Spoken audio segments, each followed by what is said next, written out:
Welcome to బీజీఎన్ Telugu. ఆపదలో ఉన్నవారిని రక్షించడానికి వయసుతో సంబంధం లేదని, కాపాడాలనే సంకల్పం, ధైర్యం ఉంటే చాలని నిరూపించాడు ఓ విద్యార్థి. సమయస్ఫూర్తితో వ్యవహరించి ప్రమాదవశాత్తు మంటల్లో చిక్కుకున్న 50 మందిని ప్రాణాలకు తెగించి రక్షించాడు. బాలుడి ధైర్యానికి అందరూ హ్యాట్స్ ఆఫ్ అంటూ ప్రశంసలు కురిపించారు. రంగారెడ్డి జిల్లా నందిగామ మండలంలోని అలన్ హెర్బల్ కంపెనీలో భారీ అగ్ని ప్రమాదం జరిగింది. పరిశ్రమను ఆనుకుని నూతనంగా నిర్మిస్తున్న షెడ్డులో వెల్డింగ్ పనులు జరుగుతుండగా మంటలు ఎగసిపడ్డాయి.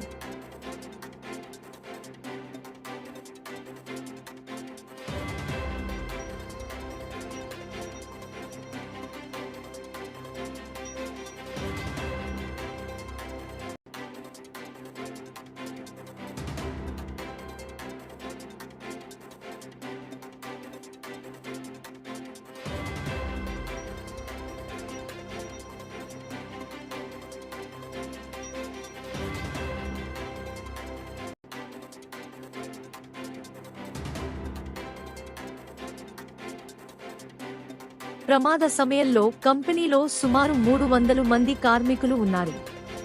మంటలు అంటుకోగానే ప్రాణభయంతో చాలా మంది బయటకు పరుగులు తీశారు. దట్టమైన పొగ కమ్మేయడంతో ఎటూ వెళ్లలేక సుమారు 50 మంది వరకు లోపలే చిక్కుకుపోయారు. దీంతో అక్కడ ఆందోళనకర పరిస్థితి నెలకొంది. Thanks for watching బీజీఎన్ Telugu.